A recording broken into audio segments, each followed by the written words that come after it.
we have seen the changing of the guard in the Metro Division. Only it's not the Hurricanes, as a lot of people had been expecting, and it's not the Rangers, as everyone in New York had been expecting. Good morning to you. Good Tuesday morning. I'm Dejan Kovacevic of DK Pittsburgh Sports, and this is Daily Shot of Penguins. It comes your way bright and early every weekday. If you're into football and or baseball, I also offer daily shots of Steelers and Pirates where you found this. The Rangers went down in flames in Game 7, 4-0 to the Devils. And yeah, I had to put it in that order because anytime you can see Jacob Trouba in a handshake line on the wrong end of it, you want to make sure that there's an extra emphasis on that side of it. But from the New Jersey perspective, yeah, wow. That is one very, very fast, fresh, and fun hockey team. And it took me by surprise to the point that I am right now, right here in this segment, going to eat all of my words about the Devils' start that they got off to. It looked phony to me. It felt phony to me. I was wrong. I read it wrong. I didn't believe in Jack Hughes because I'd heard a lot of people inside hockey criticizing his physique, his lack of willingness to work, to build up his strength. And there he came with a powerful physical frame, still not a big dude, but I'm talking about within what he has. And he let it all fly, and everyone else followed his lead right up to Hughes' outstanding pass on the 2-on-1 for Eric Haula's one-timer that really sealed the win for New Jersey last night. That was the third goal. Hughes has turned into a star. Other players who I thought were either draft duds or were never going to rise up, like Nico Hischier and others, have become real live hockey players. Moves that were made there by Tom Fitzgerald, who could have been your GM right here in Pittsburgh, ended up paying off. Smart acquisitions, guys who fit the way that they wanted to play, which, by the way, was not the way they used to play for many, many years in Newark. And then they get into the playoffs. Things don't go well at the start, and they find a goaltender. They find Akira Schmid. 22 years old from Switzerland. They put him out there, has almost a Johan Hedberg feel to it. Sometimes you just don't know who's going to take off for you in a playoff environment. And this kid, who acknowledged to reporters last night in Newark that he even surprised himself, he goes 4-1 in this series, and he gives up a grand total of 2 goals in those 4 wins. The Rangers had no answer for him, but way more compelling than that, the Rangers had no answer for New Jersey skating. You know who else didn't? Yeah, right. You saw those games.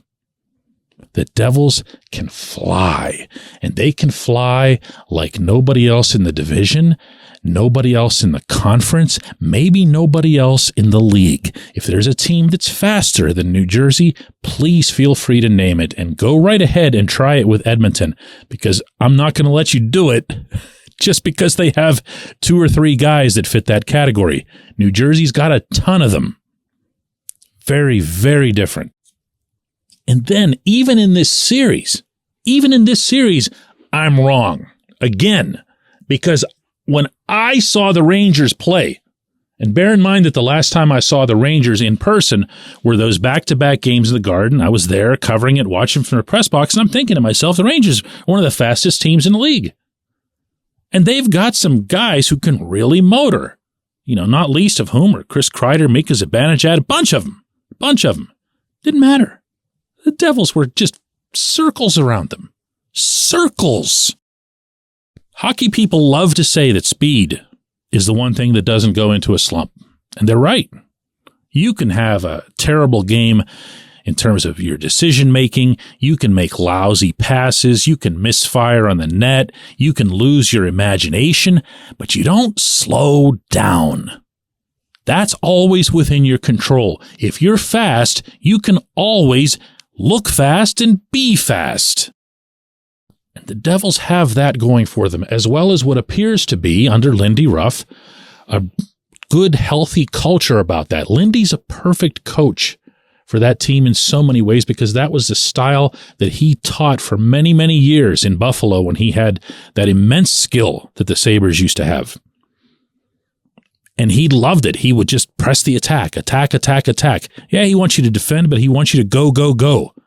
Well, you can do that if you have speed. The Devils have that. The Hurricanes have some of it too. The Hurricanes do not, however, have an Akira Schmid. And I'm going to take the Devils in this coming series because I'm tired of being wrong about the Devils.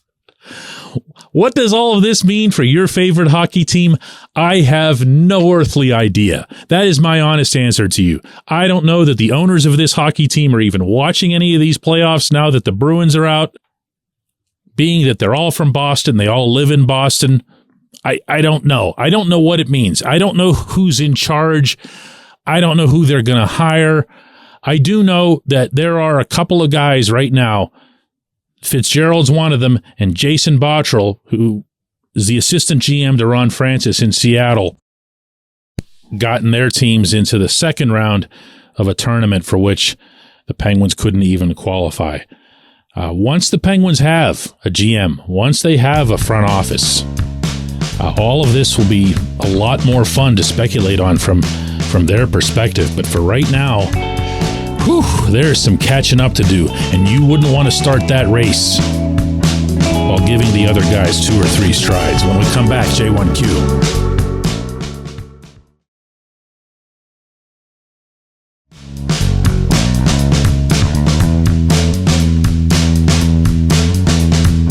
Today's J1Q comes from Dennis, and it's in reference to Jacob Trouba's latest awful hit, this one on Timo Meier of the Devils. Last night, Dennis asks, DK, I'm confused. I believe Trouba hit Meier clearly in the head. No call because the arm or forearm wasn't raised up on contact, but anyone with half a brain would think that a hit to the head, no matter what, would still be called a hit to the head. Well, to start off with, it was nice to see Meier both in the handshake line and exchanging pleasantries with Trouba along the way. He didn't have to do that. He didn't have to do either of those things, obviously. And the fact that he was up and moving around is not to make light of this, but it's at least a good sign that Meier has retained at least half of his brain. Because that's what this is about. These are head injuries. These aren't to be taken lightly. These aren't something where anyone should be gauging intent. The best rule in hockey is the high sticking rule. It's a work of art. It's put into place in such a way that it takes away any idiocy that could follow it. How does it work? Plain and simple. You, as the person holding your stick, are responsible for that stick and any damage that comes of it. So if you just swipe your stick around recklessly, if you fling it, you don't see the guy behind you, and you clip him in the face, that's a penalty. Simple as that. If you utilize it in some very willfully malicious way, you're getting into some other stratosphere, but that's the high sticking rule. No one has to wonder whether or not there was intent. No one has to engage in mind reading. How and why these Neanderthals, these New York Neanderthals, I should add, running this league, can't see that the same thing should apply to headshots, I don't begin to understand. This hit blew up on social media, as they all do, especially when it involves Trouba, because there are so many people in New York, there are so many fans of the Rangers, and they will all come rushing to his defense. He's a clean hitter. He's never done it. Meanwhile, he's involved in one of these like every other week. And in the playoffs, it's every other game, every year. They just see that as some gross injustice of attacking who he is and his old school hockey, and you're supposed to keep your head on a swivel. I must have seen on social media 1 million times last night that Meier had his head down. Watch the video. His head is way up. His chin is way up. He was crouched a little low, crossing over the New York blue line. There were 2 other Rangers approaching him.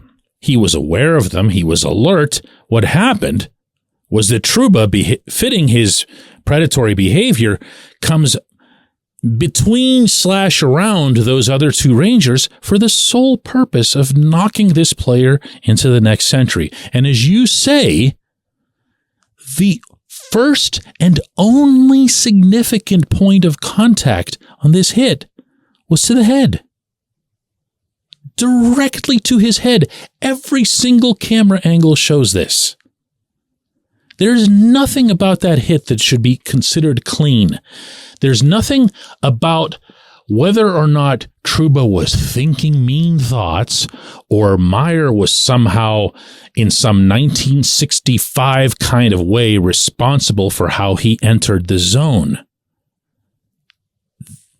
This is this league, A, being super backward, B, still, and I believe this with all my heart, still hyper defensive about that lawsuit that they were able to somehow survive regarding CTE. And as a result, Gary Bettman still has to show everybody that, look, you can still have hits and somebody doesn't die.